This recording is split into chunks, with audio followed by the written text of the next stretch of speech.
សួស្តីបងប្អូនថ្ងៃនេះខ្ញុំមកធ្វើការបង្ហាញជូនបងប្អូនពីវល្លិរុក្ខជាតិមួយដែលអ្នកស្រែអ្នកស្រុកភាគច្រើនគាត់ស្គាល់ច្បាស់បាទជាពិសេសគឺថាពួកគាត់ដែលដើរខ្វៀលគោខ្វៀលអីចឹងគាត់ស្គាល់ច្បាស់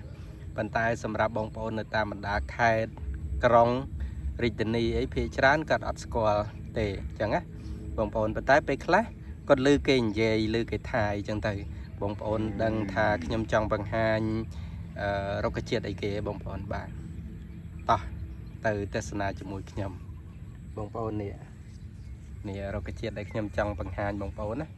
នេះវល្លិនេះគេហៅវល្លិត្រកួនត្រកេក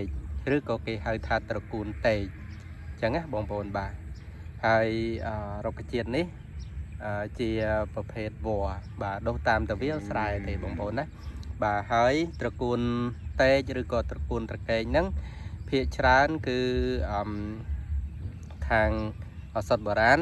យកធ្វើជាថ្នាំសម្រាប់បញ្ចុះលិមុទល់លិមុប៉ុន្តែมันប្រើច្រើនទេប្រើមកល្មមទេនៅពេលដែលយើង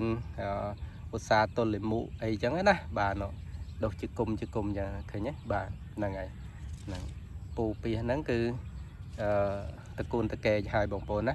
បាទហើយមួយទៀតត្រកួនត្រកេកនេះ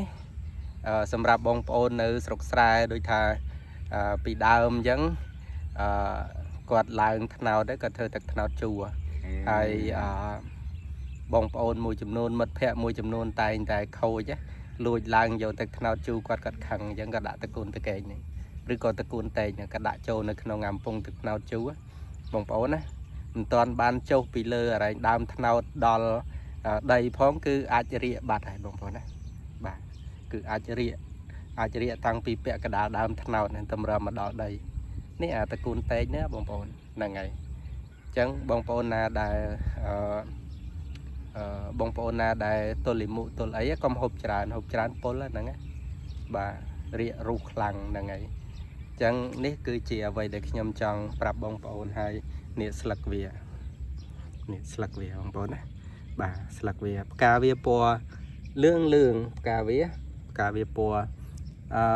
ស្វាយបងប្អូនណាសំទោសស្វាយសអីចឹងទៅពណ៌របស់ផ្កាត្រកួនតេកឬក៏ត្រកួនត្រកេកហ្នឹងបងប្អូនបាទអរគុណ